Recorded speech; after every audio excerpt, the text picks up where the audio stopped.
Alors aujourd'hui, bienvenue dans ma nouvelle vidéo. Je peux vous dire, premier indice, on va en faire tout un fromage. Nous sommes en plein centre-ville, dans le 2e arrondissement, et cette rubrique fait partie de la rubrique Lyon Secret. Ici, tous les fromagers au 19e siècle stockaient leur fromage qui arrivait des montagnes, puisqu'on est à côté de la voie ferrée, tout près du cours Charlemagne, dans le quartier de Perrache. Et nous sommes attendus par Christian qui va nous accueillir. Christian est donc affineur, grossiste dans le quartier de Perrache. On y va et je sonne. Est-ce qu'il y a quelqu'un dans cette baraque? Bonjour. Oh, salut. Oui, ça va? Tu vas avoir une Oui, visite? mais oui, merci de nous accueillir dans ce lieu absolument sublime et ce que j'appelle moi mon lieu secret, parce que c'est un lieu qui est pratiquement totalement inconnu. Et écoute, pendant des années, mon père ne faisait pas visiter pour vivre heureux, vivons cachés. Moi, je fais un peu plus d'ouverture parce que je pense que voilà, il y a des choses qui sont sympas. Et puis, c'est une initiation aussi vis-à-vis du consommateur final. Voilà. Comment sont stockés les fromages, comment ils sont affinés. Et comment ils sont affinés? Alors là, tu as des caves superbes que tu vas nous montrer, mais je crois qu'on va faire un tour là-haut. Ben, j'aimerais bien qu'on commence par la base, c'est-à-dire un peu l'histoire de la famille et ainsi de suite. Et puis, j'ai quelques belles pièces. Tu vas voir un bureau qui baigne encore dans son jus. Donc, je te propose plein d'outils. Allez, on y va. On y va. Super. Eh ben, allez, je t'en prie. Ah, dis donc. Un peu de chaleur. Ah, c'est ce que tu disais. Ah bah oui, évidemment, c'est un lieu de stockage. Voilà, puis, encore une fois, j'y tiens beaucoup. Je pourrais mettre un bureau neuf, mais ce bureau, si tu veux, il a une petite histoire que je vais te raconter. C'est un peu kitsch quand même, hein? Ouais, tout à fait. Mais encore une fois, mon père, il en a rêvé pendant 10 ans avant de pouvoir se le payer. Donc tu as gardé cela pour juste te souvenir d'où tu viens. Exactement. Et au-dessus de toi, parce qu'alors là, comme je te disais en plaisantant, quand même, il y a le nez de la famille. Ouais. Au-dessus de toi, tu as ton arrière-grand-père. Voilà. Ton grand-père, Et mon père. ton père. Alors, dans l'ordre, c'est Clément Félix. Je dis l'intrépide parce qu'il est venu de son Jura natal avec une carriole tirée par des chevaux. Il a essayé sur un pari avec un autre dénommé Pierre d'essayer de vendre quelques meules de comté. Et puis au deuxième voyage aussi, il a bien vendu ses meules de comté. Et au troisième voyage, il a décidé de mettre la famille sur la carriole avec les effets personnels et de venir s'installer à Lyon. Donc là, on est dans les années 1885. Et toi, est-ce qu'un jour tu t'es posé la question de savoir si tu reprendrais l'affaire familiale ou c'est allé naturellement et que tu adorais le fromage, tu as baigné là-dedans, t'es tombé dedans quand tu étais tout petit et tu es resté? Tu sais, on fabrique beaucoup de fromage comme Astérix, mais pas dans la potion magique, mais dans celle du fromage et du lait. À l'âge de 6 ans, j'ai dit tiens, je veux faire comme mon papa, être fromager. Et donc j'ai fait une école d'agriculture, donc pour connaître ce qu'était la production animale, la production végétale. Et puis derrière la production laitière. Après, j'ai fait une école nationale d'industrie laitière, ce qui m'a permis de passer de la production laitière à la transformation fromagère avec quelques notions d'affinage. Après, tu sais, l'affinage, c'est de la chimie de terrain aussi. Hein. Alors, c'est beaucoup de chimie, beaucoup de microbiologie. Donc là, c'est l'aspect très scientifique. Mais après, c'est du ressenti, un peu comme la cuisine. Et donc, c'est en faisant tes armes à droite, à gauche. Donc, j'ai fait un petit tour de France, déjà en fabrication et en affinage. T'as pas vraiment d'école d'affinage, donc c'est à toi de découvrir et de faire ta propre idée des choses. Donc en gros, tu parles avec les fromages et tu sais à quel moment ils sont bons à être vendus. Alors c'est surtout les fromages qui me parlent et j'ai, je pense, l'oreille attentive pour les écouter. Et tu vas entendre le beurre qui crépite d'une telle façon que tu vas dire tiens, c'est le moment de retourner mon rosville. Et ben nous, on écoute le fromage et on sait que c'est le moment de le retourner, c'est le moment de le caresser. Donc on va aller les retourner, les caresser ces fromages. Il faut qu'on aille sur le terrain. Voilà. Allez, on y va. Allez. Super. Et bien suis-moi. Et on va se mettre. Non, c'est bon. Allez, on y va. Attends, je suis une mariage. Allez. Ah mais dis donc, il y a un truc là, il y a un espace qui est super. Regarde, viens voir. Ça c'est une petite collection. J'aime le terme musée, tu sais, c'est un peu passéiste. Oui. Donc mon père avait accumulé pas mal d'objets. À l'époque, il les récupérait, comme on dit, sur les tas de fumier avant que ça aille à la décharge ou voilà. Et puis donc il a commencé à avoir un endroit. Bon, il remisait ça. Ça a d'ailleurs été quasiment un de mes premiers travaux pour m'occuper le soir, parce que tu sais, les journées avant étaient très longues. Et j'ai tout repris ces objets un par un et je les ai traités, soignés. Certains avaient des vers et puis je les ai comment dirais-je, polichés. J'ai mis de la cire et ainsi de suite à l'ancienne. Voilà. Alors ça, raconte-nous, parce que ça, policher, ça doit pas être très simple. C'est donc c'est tout simplement beaucoup d'émotions. C'est pendant la guerre. Et si tu veux, le marché était très surveillé, marché de vente de denrées alimentaires. À l'époque, il y avait encore des tickets de rationnement et chaque commerçant avait un permis de vendre sur les marchés. et c'était celui tout simplement de mon grand-père. Donc des bertalets aussi, de toutes sortes, en faïence. Alors des petites et puis des gros. des bidons. Et alors là, j'en vois un bidon qui est carrément en verre. Oui, alors ce bidon, il a une histoire parce qu'il a été fabriqué par Pierre Pignat, un des grands meilleurs ouvriers de France de notre région. Oui, je rappelle que toi tu es meilleur ouvrier de France aussi. Il a été titré 2 fois, une fois en 1955 en verrerie scientifique, puis en 1991 en verrerie artistique. Il est parti avec ce bidon et puis il m'a ramené celui-là quelques jours après. Et ça là Alors ça j'aime beaucoup. Alors si tu veux le beurre au sortir de la baratte, faut lui régler sa teneur en humidité et il a des poches d'air. Donc ce malaxeur à beurre. Ah, c'est un malaxeur à beurre. Allez, et tu peux faire tourner doucement. Ah ouais. L'intérieur est tout en teck. Le teck c'est le bois de la batellerie bien sûr. Bien parce sûr. qu'il est imputrescible et c'est le bois aussi de la beurrerie parce que le beurre ne colle pas sur le teck. C'est un bois qui est gras. Ok. Aujourd'hui tu as même en industrie. Le malaxage du beurre est une opération importante et obligatoire. Donc là, c'est un malaxeur qui date d'avant. J'allais te demander, ouais, très bien. Est-ce que tu as dans les mains là? Alors ça a l'air d'être une pièce incroyable et assez unique. Comment on appelle ça? Bah, pour moi, c'est une cloche. Eh ben non, tu vois, c'est un toupin ou une sonnaille. Là, tu as une cloche qui est une pièce de fonderie. Okay. Ah ouais, d'accord. Alors que ça, c'est de la tôle qui est formée. Donc voilà. Le son évidemment est différent, l'origine est différente. Donc là, où est-ce que tu l'as trouvé? Alors aujourd'hui, il faut savoir qu'il n'y a plus que 2 fabricants de cloches en France et très peu en sonnaille, à peu près 2 également. En cloche, il y a Aubertino qui est très connu, de la région de Morteau, donc qui produit toutes les cloches de Franche-Comté. Et puis en Savoie, il y a la maison Paccard à Chamonix. Et puis la maison de Voissou aussi à Chamonix, Annecy, qui fait un petit peu les deux. D'accord. Alors ça, tu offrais ça à tes clients, enfin ton père ou ton grand-père, voilà. Je sais pas. Ça c'est extraordinaire parce que si tu veux, aujourd'hui, on ira en prison. On osait offrir de façon promotionnelle. Je suis trop forte, tu vois, tu l'as. Je l'ai fermé. Donc c'est un briquet. C'est un briquet. Voilà. Donc aujourd'hui, ça serait vraiment pas tendance d'offrir à ses clients. Alors il y a des cendriers. C'est une super pièce. Regarde, des cendriers et des briquets. Voilà de quoi. Oui, ça s'offrait beaucoup. Puis le cendrier, tu peux l'utiliser pour autre chose avec des magnets et autres. Un bel endroit. Donc maintenant, j'en rêve depuis longtemps, aller découvrir les caves d'affinage qui sont évidemment souterraines. Rappelle-moi, tu as combien de mètres carrés? Alors en cave, on est environ 1200 sur 2 niveaux, de plein pied, où on est plutôt sur du négoce. Et puis après, en cave, la vraie définition d'une cave, il faut qu'elle soit en dessous du niveau 0. Et là, on est plutôt sur de l'affinage de produits. Allez, on y va, je te suis. Je t'emmène voir les frigos et les caves, tu vas bien me suivre. Bon, alors là, il y a du stock. Dis donc, mais qu'est-ce que c'est ce grand tableau là, multicolore, avec des chiffres partout? Il y a des chiffres de partout. Écoute, c'est notre tableau de bord en termes de température, d'hygrométrie. L'affinage, c'est une température, une hygrométrie, des équilibres gazeux, c'est ce qu'on appelle l'ambiance. Et puis après, tu as des soins qui sont spécifiques. On va dire qu'il y a 7 familles ou 8 familles de fromages, suivant les références qu'on utilise. Et donc, chaque famille, on groupe ici les fromages par ambiance, donc on va dire plus ou moins par famille. Je vais te montrer ça plus tard. Donc tu vois que globalement, les températures, on va de 4 degrés à 12 degrés, et des humidités, on va aller de 95%, c'est-à-dire la quasi-saturation, à des atmosphères relativement sèches sur le beurre et la crème à 50%. Voilà. Tout ça est géré, il y a des capteurs. Nous, on met des consignes et puis c'est géré comme un frigo ménager. Donc là, tu as des frigos, on va dire plutôt modernes, avec des plus petits fromages. Alors, plus petits fromages, et au niveau du rez-de-chaussée, on est plutôt sur le négoce, alors que en cave, on est sur l'affinage. Très bien. Voilà. Alors, montre-moi un de ces frigos-là, parce que moi, il me faut du visuel, il me faut du vrai fromage. On appelle la famille des pâtes fleuries, des croûtes fleuries. Voilà. Alors, bon, on est en chantier toujours, mais c'est pas grave, c'est le travail qui veut ça. Donc là, si tu sens un petit peu l'atmosphère, j'ai envie de te dire, on est sur le champignon sous bois, c'est normal. Toute cette famille, le point commun, c'est que elles sont recouvertes d'un champignon qu'on appelle le Penicillium candidum. Donc on a ce fameux brie de meaux, là je vais regarder les temps. Ah ouais, ça c'est beau. Un beau brie de meaux. Le brie de meaux, ouais. Il est tout blanc. Donc il y a ce Penicillium candidum, puis après, à l'affinage, tu vas avoir ces petits points marrons qui vont apparaître et qui vont progressivement prendre de l'importance sur la croûte, c'est de l'oïdium. Très très intéressant. Merci pour ces informations.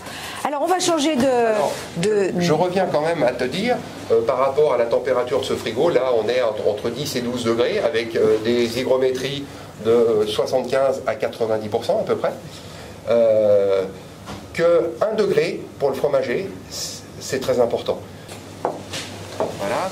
Alors là, tu stockes aussi. Un autre frigo pour te montrer aussi une autre ambiance. Là, on commence à avoir des fromages qui sont déballés. Alors, il y a des fromages pour lesquels les clients ne s'attendent pas à avoir un fromage complètement affiné. Ils veulent avoir leur marge de manœuvre, par exemple un camembert. Et là, ces fromages, ils sont affinés parce qu'ils vont recevoir des soins. Et le soin minimum, c'est le retournement du fromage sur son support. Tu vois, là, par exemple, on a un Bleu Jex. Alors, j'ai jamais vu un Bleu Jex comme ça. Si tu regardes bien, tu vois que là, il y a des petites taches brunes. En fait, ce sont des trous d'aération. Ce qu'il faut savoir, c'est que chaque fois que tu as une pâte persillée, ça c'est la famille des pâtes persillées, où on va retrouver bleu d'Auvergne, Roquefort et ainsi de suite. Chaque fois qu'un fromage a une moisissure à l'intérieur, alors chez nous, moisissure, fromager, c'est pas... Ah non, mais je sais. On joue avec les moisissures. D'ailleurs, c'est des pénicilliums, et du pénicillium, on va tirer la pénicilline. Donc on va dire que le fromage est un médicament. Oui, exactement. Cours à arrêt. Voilà. Et donc, ça, c'est des cheminées d'aération pour amener l'oxygène à l'intérieur du fromage, de manière à ce que le pénicillium puisse se développer. Faut-il manger la croûte ou pas? Moi j'ai envie de dire, alors il y a des fromages où il y a une certaine dangerosité à manger la croûte. Par exemple le comté, on considère que la croûte c'est aussi l'emballage. Donc un comté peut être véhiculé dans des véhicules, c'est un peu un pléonasme, mais transporté dans des lieux qui ne sont pas très propres. Ouais. Donc j'ai envie de dire que il faut éviter une contamination très dangereuse. Ouais. Après, sur un petit fromage de chèvre, là je vais manger la croûte évidemment, et puis l'important au bout du bout c'est de se faire plaisir, on est bien d'accord. On est d'accord. Là on est vraiment dans quelque chose de plaisir. Qu'est-ce que c'est que ce fromage? Alors ça c'est un manchego, c'est un fromage espagnol, hein, c'est le fromage espagnol le plus connu, qui est fabriqué dans le cœur de la Mancha. Je peux? Ai-je l'autorisation? Et tu vas voir, il est un petit peu gras parce que pour éviter justement le développement, là il y a un petit développement de pénicillium, donc ce fromage tout à l'heure il va être frotté par mes équipes pour retirer ça, hein, mais c'est absolument pas grave. Fromage avec croûte très lavée, alors je te déconseille par contre, non, je ne touche pas. C'est un fromage corse, fromage corse on est toujours, c'est un castello, on est toujours sur des fromages qui sont assez puissants et assez salés. Alors on continue parce que là je voudrais qu'on aille faire un petit tour, voir les caves les plus anciennes, tes lieux d'affinage. Pas de souci. Ah tiens. Voilà, regarde, j'ai des équipes, là ils déballent les fromages de chef, c'est un peu la spécificité de la maison Janier. C'est qu'il y a très peu de grossistes en France justement qui vont faire ces soins sur ces fromages. On déballe, on met sur paillon et après les fromages vont être retournés. C'est par respect évidemment pour notre client, mais avant tout par notre fournisseur. Ce sont tous des produits fermiers et j'ai envie de dire parmi les ingrédients de ces fromages, il y a du lait, il y a du sel, il y a de la présure et il y a de l'amour. Donc ils mettent tout leur cœur dans ces fromages et à minima, c'est ce que je dis aussi derrière à mes clients de détail, si vous n'avez pas de velléité à apporter une plus-value au fromage, au moins ne détériorez pas le travail qui est fait avant. Alors quand tu recrutes, c'est des gens qui aiment le fromage, hein? Il faut. Enfin, franchement, qui n'aime pas le fromage, hein? On en reparlera après. T'es prêt pour la descente? Allez, on y va. On descend dans les caves d'affinage. Oui. Chez nous, car là j'ai souvent mouillé. Dis donc, ça c'est du petit escalier pour profil, hein? Et tu vas voir, on traverse dans les caves de part en part. Alors, on est allé au Traboul. Voilà. Là, dis donc, là on change de siècle. Là. Tu as de l'étivaz, c'est un produit suisse. Là, tu as du Sbrins. C'est un produit suisse également, qui est un peu l'ancêtre du parmesan. Et regarde, tu vois, j'ai un instrument très particulier qu'on appelle ça une sonde. Ces sondes, d'ailleurs, on les trouve plus, elles ont le manche en corne. Et parce que tu vas voir, on va sonner les produits. Le travail, alors ça a été fait en amont avant que ça arrive chez nous, il y a un pré-triage, mais on va sonner comme ça. Et quand on a l'oreille, on arrive à déceler un défaut interne. C'est-à-dire s'il y a un creux. Tout à fait. Oui, là c'était le même son là, voilà, sur tout le fromage. C'est homogène, donc il n'y a pas de souci. Évidemment, le premier rapport à l'aliment, quand on mange, tu vas au restaurant, une belle assiette, ça te met en émoi. Bon, nous, avec l'œil et avec la vision, on va regarder le grainé de la croûte, la forme du talon, plus ou moins convexe. Et puis, s'il n'y a pas de défaut, une gerçure et ainsi de suite.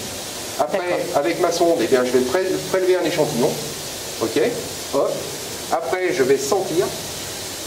Voilà. Ah, moi, je vois bien aussi. Attends, écoute. Il n'y a pas de souci. Ça tombe bien, j'adore le fromage. Voilà. Après, tu vas faire comme moi, tu pinces un petit morceau comme ça. Alors, il faut bien l'appuyer, hein, pas casser. Tu vas voir si je vais pouvoir t'embaucher. Et tu vois, on a plein de capteurs sur les doigts. Là, on va avoir ce qu'on appelle le toucher hors de bouche. Et quand tu as l'habitude, tu vois si la pâte est plus ou moins beurrée, plus ou moins humide. Okay. Après, on va porter l'échantillon au niveau de la bouche pour goûter. Et au niveau du palais, on va se contenter d'avoir les 4 saveurs de base, acide, amer, sucré, salé. J'ai l'impression qu'on va goûter du vin et c'est du fromage. On partage, il y a, encore des points de comparaison, la cuisine, le vin. Le vin, c'est quand même un produit issu des fermentations, au même titre que le fromage. Et la fermentation principale du vin, c'est la malolactique. Okay. C'est ça. Donc, si tu veux, il y a le malolactique. Okay, le lait. Voilà. Et une fois que tu auras dégluti l'échantillon, il va revenir ce qu'on appelle la perception rétronasale, tous les arômes au niveau du nez. Voilà. Et là, c'est un comté fruité ou Alors ça, on a fait la bascule. Nous, on travaille que sur des fromages d'herbe. Si tu veux, tu as 2 grandes périodes de production. Tu as les fromages d'hiver, on en repart, on les laisse pour les autres. Et puis tu as les fromages d'été. C'est-à-dire quand les vaches sont au pré. Et forcément, tu as une diversité aromatique dans l'herbe fraîche qui est supérieure et qui va donner et qui va exploser au niveau de l'affinage sur des affinages prolongés. Voilà. Alors là, on passe dans une autre zone. Regarde, viens par là. Là, on a des Beaufort. Des Beaufort, si tu veux, ils s'en fabriquent toute l'année. Allez, vas-y. Oh mon Dieu. C'est super lourd. Parce que moi, voilà. Alors, c'est très technique, forcément. Voilà, chaque métier est technique quand on les fait. Ah, t'es passé un peu vite, regarde, je pourrais te parler. Ah oui, cela. T'as vu? Regarde, on dirait la surface de la Lune. C'est de la mimolette. À ce stade, c'est de la mimolette. Voilà, la mimolette qui est un produit du Nord. Et à ce stade, on dit qu'elles sont mitées. Ah, il y a tout à fait ça. Ouais, c'est le travail des sérons, qui sont ces micro-organismes. Là, tu en as sur les planches, hein, c'est pas de la poussière. C'est des mini champignons. Non. Ah, c'est des mini araignées. C'est des organismes vivants de la famille des arachnides, donc des araignées, qui vont manger la croûte. Voilà. Ça n'apporte pas grand-chose au niveau gustatif, mais par contre, les crémiers aiment bien voir ces fromages parce que ça fait plus artisanal que si complètement lisse. Oui, puis maintenant, la mode est vraiment à montrer même les meules. Tout à fait. Qui est du visuel. Alors, par contre, je suis surprise. Qu'est-ce que ce sont que ces petits tableaux avec ces petites vignettes rouges là? Alors, tu sais, aujourd'hui, on parle de la traçabilité. Tu en as entendu parler. Je vais rendre encore un hommage supplémentaire à mon père qui m'a beaucoup appris parce que mon père avait mis au point sa traçabilité personnelle il y a plus de 45 ans par le prisme de ces petites vignettes. Chaque fromage, un numéro qui rentre chez nous et avec ça on va savoir qui l'a fabriqué, à quelle date il a été fabriqué, par qui il a été fabriqué et surtout, très important, la météo qui faisait le jour de la fabrication. Parce que chez nous, la météo, c'est capital. Dans d'autres métiers, ça l'est également. Un orage en montagne, ton lait va être électrisé au niveau des ions, des cations, et on va avoir des difficultés à fabriquer ou des difficultés à affiner. Et ça apparaît au bout de 3 mois, 6 mois, voilà. Mais je pense que les gens ne réalisent pas. En fait, la météo... C'est du détail, mais on dit que le diable est dans les détails. Ça, c'est du Salers. Ah, c'est le Salers. Le fameux Salers, fabriqué en Auvergne. Ça fait 2000 ans, Anne, qu'on fabrique le fromage de la même façon. Là, c'est des notes très florales. Je ne le fais pas goûter parce que la croûte est beaucoup plus épaisse en plus. Alors, je ne te fais pas goûter parce qu'il y a une pointe d'amertume qui est voulue et qui est due à l'alimentation. Et tu sais qu'une fois que tu as de l'amertume au palais, tu veux rien. Non, moi je vais encore goûter. Hein. Voilà. Alors, si on pouvait passer voir moi je voudrais bien voir les fromages italiens. Allez, c'est plus loin. Là, il y a du Morbier, il y a des bleus. Voilà. Parce que évidemment, les Italiens sont très forts tu vois, en ce qui concerne. 78, on s'arrêtait là. Après, on a fait une première extension. On a coupé le mur pour agrandir la gamme. Immense. Une petite marche. Voilà. Donc ça, c'est le cousin germain du Salers, c'est le l'aïeul. Si tu veux, on change quoi par rapport au Salers? On change le terroir, on change la race de la bête. Du l'aïeul Grand Aubrac qui est fabriqué 100% avec du lait d'Aubrac. Ok? Voilà, regarde. Alors ça, moi, ça m'impressionne. Parce que souvent, on les voit en présentation, ils sont en plastique. Et là, c'est du vrai. Voilà. Oh, mon Dieu, c'est des meules de combien? Ça, 40 kilos encore? Alors c'est pareil, c'est une quarantaine de kilos. Tu vois, regarde, quand tu résonnes le bruit du bois et le bruit du fromage. Donc c'est un fromage qui est excessivement dur. Tout à l'heure, on verra la découpe, comment on fend un parmesan. Oui, mais ça, moi, c'est vraiment, je suis impatiente. On a le même raisonnement sur le parmesan qu'on a sur les comment dire. Tu es assez dissipé, Anne. Oui, je suis dissipée, mais parce que j'aime bien le nom. Bon, voilà. Bon, on ne fera pas de photos scabreuses. Non. Je parlerai de ce fromage après. Ok. Voilà. Donc tu sais que c'est un fromage qui a une particularité. On appelle ça l'or blanc. Alors déjà parce que c'est relativement cher, et surtout il y a un cours du parmesan qui est établi de façon journalière, qui apparaît sur les journaux en Italie. Où tu as, tu sais, en France, le cours de l'or, du plomb, de l'argent, et en plus, en Italie, tu as le parmesan. Aujourd'hui, les cours sont stabilisés parce que tu as quand même des organismes financiers qui soutiennent le marché. Hein. C'est assez. Là, tu as des fromages qui ont à peu près 24 mois. Tu te rends compte que tu fabriques, tu vois, et tu vends le produit 24 mois après, il faut quand même avoir les mains solides. C'est le cas aussi sur des... Et là, on retrouve justement le logo du consortium, hein, c'est du syndicat du Parmigiano Reggiano. C'est tout estampillé. Et pour pas qu'il y ait de triche, tu vois que c'est gravé, pyrogravé. Comme sur les passeports. Voilà, exactement, pour pas qu'il y ait de fraude. Parce que tu as un fromage qui est très ressemblant, qui s'appelle le grana ou le grana padano. Sauf que... c'est pas une appellation d'origine protégée. C'est une appellation, c'est aussi une appellation. Puis tu as des fromages qui n'ont même pas d'appellation mais la même forme. Et tu peux avoir des différences de 10 ou 12 euros le kilo. Donc si tu veux, ça va assez vite. Voilà. Là, dans tous ces fromages, quel est le plus cher? Le plus cher, on va être sur des fromages anglais. Ah oui. Ouais, parce que déjà, alors, entre les fromages anglais et les fromages corses, c'est pas qu'ils soient rares, mais bon, continue de traverser la Manche, ça coûte cher. Allez, alors ça, tu voulais juste, c'est intéressant parce que la texture est curieuse. Alors Caciocavallo, si tu veux, ça fait partie d'une technologie qu'on va retrouver. Le cheval. Le cheval.